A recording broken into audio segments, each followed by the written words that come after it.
Anda menyaksikan News Update, saya Veronica Moniaga. Puluhan pengunjuk rasa di depan kantor KPK terlibat bentrok dengan petugas kepolisian. Untuk mengetahui informasi terkini, kita segera bergabung dengan reporter Tezar Aditya langsung dari depan gedung KPK Jakarta. Tezar, bagaimana kronologi insiden bentrokan di depan kantor KPK? Ya Veronica, sebelumnya saya akan menjelaskan situasi terkini depan gedung KPK ini. Meskipun terlihat di sini sudah mulai kondusif, namun massa masih tetap bertahan di sini. Begitupun pihak kepolisian yang juga masih terus bertahan di sini untuk berjaga-jaga. Ditakutkan ada serangan susulan begitu. Dan memang tadi kronologisnya sebenarnya ini awalnya demonstrasi ini berjalan dengan tertib dan juga dengan damai. Ini diawali dengan adanya gerakan Hidupkan Masyarakat Sejahtera atau gerakan HMS, yang ini ada ratusan orang di depan gedung KPK. Ini dengan damai, mereka juga membawa alat musik, bernyanyi begitu. Dan ini juga hadir pula di tengah gerakan ini Rahmawati Soekarno Putri. Dan mereka menuntut, yang mereka tuntut adalah tuntaskan kasus-kasus besar yang tengah dihadapi oleh KPK, misalnya BLBI, kemudian juga Hambalang, kemudian juga kasus seperti Senturi yang diklaim merugikan negara hingga miliaran bahkan triliunan rupiah. Dan kemudian setelah itu, setelah ada gerakan Hidupkan Masyarakat Sejahtera, kemudian disusul ada lagi kelompok massa lain, ini dari yang menamakan diri mereka sebagai Aliansi Masyarakat Jakarta Utara, yang terdiri dari masyarakat luar Batang.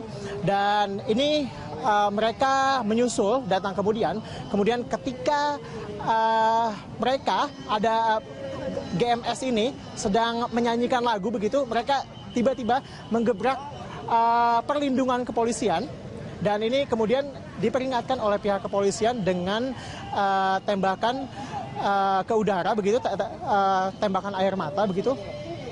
Dan kemudian ini memulai aksi kericuhan karena memang masyarakat menggebrak dengan sangat keras, dan kemudian mereka juga melempari ke arah pihak polisi ini batu, kemudian juga telur, dan juga tentunya kayu-kayu yang mereka bawa. Begitu. Ini juga kita bisa lihat di sini. Ini massa masih bertahan di belakang saya. Kemudian juga di sebelah sana pihak polisian dari Polda Metro Jaya dan juga Brimob masih terus berjaga di sini.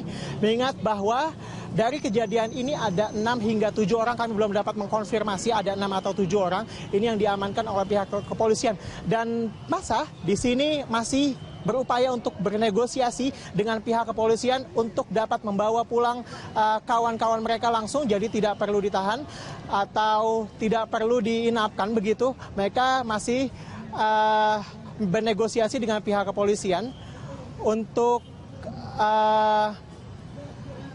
melepaskan kawan-kawan mereka di sini. Veronica. Ya, Tezar, lantas adakah kemudian pimpinan KPK ataupun juga wakil dari Ketua KPK yang datang atau menemui mereka begitu?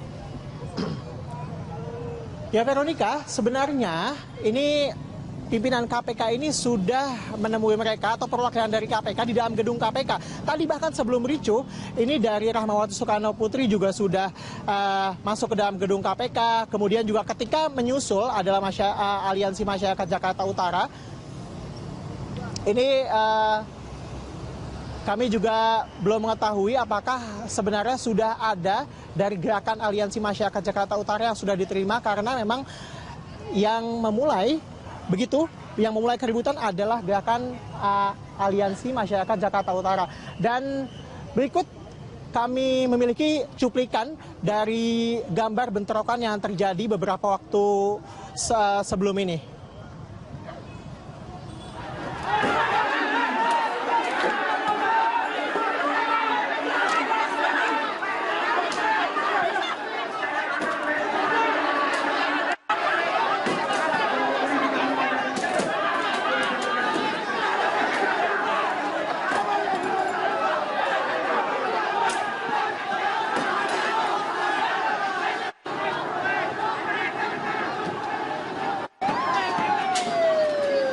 Polisi yang terdepan tiga Pak Polisi.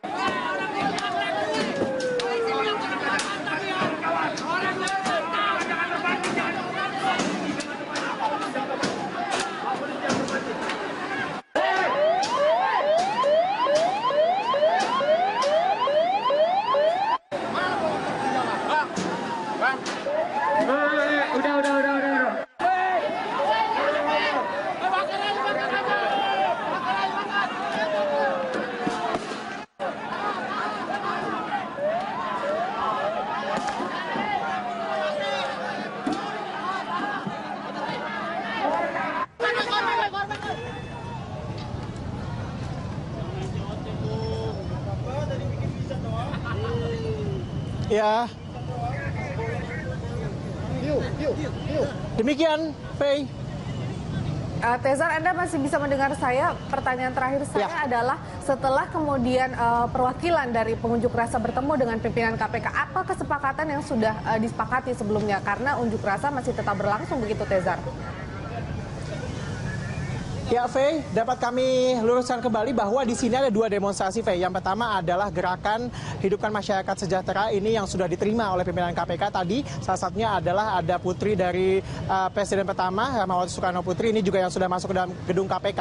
Dan sementara yang kedua, ini adalah Aliansi Masyarakat Jakarta Utara yang hingga kini kami juga belum mengetahui apakah mereka sudah diterima oleh pimpinan KPK. Dan dari dua kelompok masyarakat ini juga tentunya mereka memiliki tuntutan yang berbeda. Jika Aliansi Masyarakat Jakarta Utara ini menuntut bahwa KPK harus menuntaskan kasus-kasus besar yang dihadapi oleh KPK seperti BLBI, kemudian Senturi dan juga Hambalang. Mereka memiliki tuntutan yang berbeda. Ini adalah mereka menuntut agar penggusuran di beberapa wilayah pemukiman warga Kampung Pulo, Kalijodo, dan Pasar Ikan ini tidak dilanjutkan dan juga ini dapat mementingkan kemanusiaan dan juga rasa keadilan. Dan mereka juga menuntut bahwa Gubernur DKI Jakarta ini harus diusut dalam kasus lahan sumber waras, kemudian juga dalam kasus proyek reklamasi Teluk Jakarta. Sementara ini memang dapat kami ceritakan bahwa di sini ini mereka masih bernegosiasi dengan pihak kepolisian terkait dengan kawan-kawan mereka yang saat ini sedang diamankan untuk dimintai keterangan. Ada 6 hingga 7 orang dari pihak Aliansi Masyarakat Jakarta Utara yang tadi diketahui ini diawali dengan menyerang pihak kepolisian dengan melemparkan telur dan juga melemparkan kayu-kayu yang mereka bawa saat berdemonstrasi. Ya, Faye, sementara itu memang di sini juga kepolisian dan juga massa masih terus berjaga di sini. Faye. Baik, terima kasih Tezar Aditya, selamat bertugas kembali. Dan pemirsa, demikian tadi laporan dari reporter Tezar Aditya dan juru kamera Amin Subarkah dari gedung KPK Jakarta. Dan News Update akan kembali 1 jam mendatang. Sampai jumpa. Eksekusi terhadap ratusan bangunan liar yang berada di lahan milik PT KAI Daop 4 di Semarang, Jawa Tengah berlangsung ricuh. Akibat kericuhan itu, 7 orang polisi dan sejumlah warga lainnya terluka.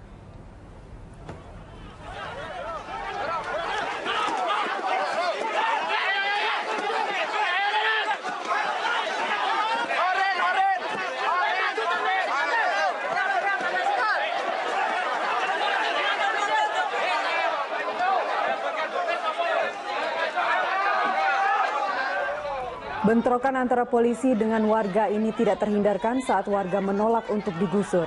Mereka berdalih pengusuran menyalahi aturan karena belum ada keputusan dari pengadilan.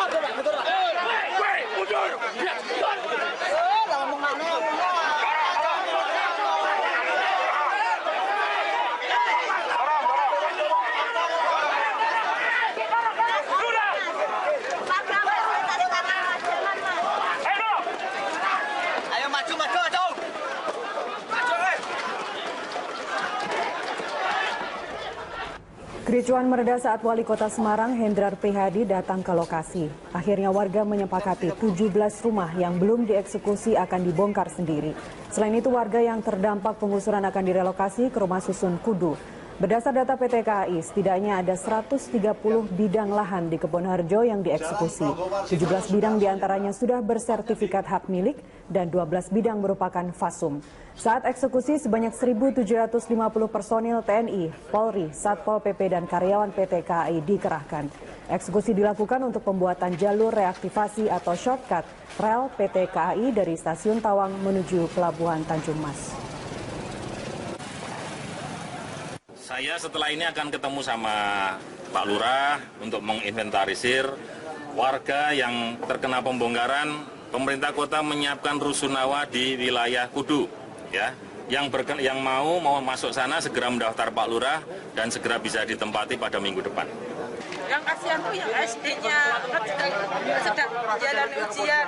Kalau kayak gitu kan terganggu juga. Kok ya udah tegel menurut kasihan. Seluruhnya yang mengamankan kegiatan ini penertiban jaringan jalan reaktivasi kereta api dari stasiun Tawang menuju ke pelabuhan. Ada 138 KK, namun yang kita tertibkan kurang lebih jumlahnya 70 yang tanpa sertifikat. Sedangkan yang bersertifikat masih tetap berdiri tegak seperti yang rekan-rekan lihat. Terima kasih.